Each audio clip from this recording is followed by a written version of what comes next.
তোমাদের কি চুল উঠে উঠে শীতের এরকম ফাঁকা হয়ে যাচ্ছে? অল সিজনে তোমাদেরও মাথায় কি খুশকি থাকে? তোমরাও ট্রাই করো এই রেমেডি। না, একদমই আমি বাইরের কোনো কিছু প্রোডাক্টের কথা বলছি না, আমি বলছি প্রাকৃতিক এবং ঘরোয়া কিছু উপাদানের কথা। যেমন জবা ফুল, কারি পাতা, নিম পাতা, মেথি, কালো জিরে, পেঁয়াজ, আদার টুকরো, অ্যালোভেরা। আর তোমরা যে কোনো কোকোনাট অয়েল নিতে পারো। আমি এখানে শালিমারের কোকোনাট অয়েল নিয়েছিলাম। আর অবশ্যই চেষ্টা করবে হেয়ারে সর্ষের তেল দেওয়া। সর্ষের তেল কিন্তু আমাদের চুলের জন্য খুব ভালো।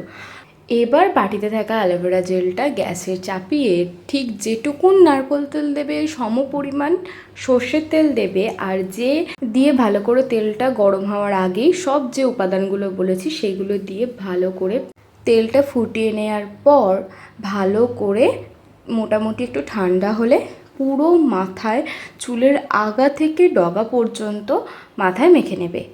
দিয়ে 1 থেকে 2 ঘন্টা মতো রাখার পর তোমরা যে শ্যাম্পুটা ইউজ করো সেই শ্যাম্পুটা দিয়ে ভালো করে শ্যাম্পু করে নেবে। আর অবশ্যই মাথায় রাখবে যে এই তেলটা অবশ্যই রাত্রিরে ইউজ করবে না, মানে এই তেলটা 1 থেকে 2 ঘন্টাই রাখবে, ওভারনাইট সোক করাবে না চুলকে, তাতে কিন্তু চুলের ক্ষতি হতে পারে। আজকের ভিডিওটা কেমন লাগলো অবশ্যই জানিও, আর এইটা ট্রাই করে দেখো, দেখবে অবশ্যই রেজাল্ট পাবে। আমাকে জানিও। টাটা।